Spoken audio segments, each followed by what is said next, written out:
For today's nail art, we are going to be doing a pink snowflake design. I'm starting off with my nails already polished, and this color is Unique from Eternal, and I'm going to add a layer of liquid latex around the cuticle area. For my background, I'm going to use Nicole Diary Stamping Plate 85 and pink from Mundo de Unas.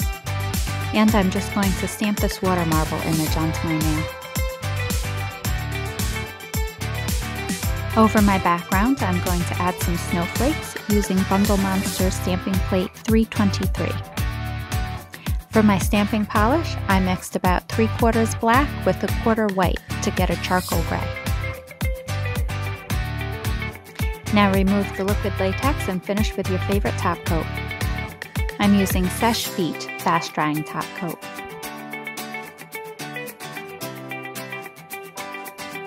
And here's the design on all of the nails.